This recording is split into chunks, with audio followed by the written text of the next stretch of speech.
La piazza è un luogo importante, soprattutto nei piccoli paesi dove diventa luogo di aggregazione sociale. Come ha trovato le piazze che ha fotografato? Ma guarda, diciamo che le ho trovate praticamente girandole tutte una per una.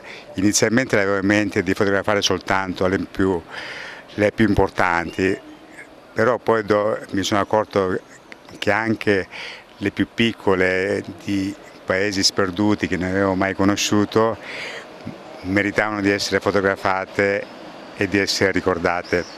Per cui è stato un viaggio che è durato quasi un anno alla ricerca di piazze piccole e grandi.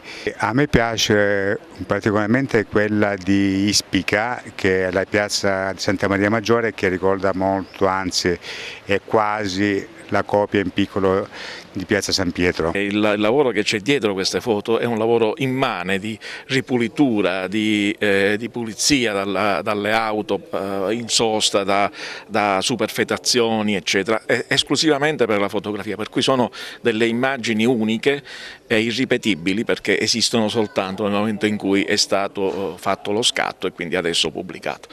In qualche modo rispecchiano quella che era un'idea della piazza originaria, luogo che adesso si è svuotato di contenuti nella moderna concezione dello spazio. Soprattutto nei paesi, dicevamo con l'autore, la piazza è importante perché è luogo di aggregazione sociale, ma le piazze sono ancora questo? Allora, la piazza è il diradamento di piazze più intime, come quelle del focolare domestico, è un'aggregazione anche atmosferica in un certo senso. A mio modo di vedere non sono più queste, non perché le piazze siano scomparse, è scomparso l'uomo, non è più presente all'interno dell'esistenza. Vogliamo rimanere ad Agrigento, qual è la piazza che potrebbe essere la piazza per eccellenza? Strutturalmente non esiste. Se proprio dobbiamo riferirci a una piazza è ciò che Empedocle tagliò parecchi secoli fa, che si trova nella cosiddetta piazza d'Aldomoro, ma non è una piazza, è soltanto un taglio per permettere alla città di vivere.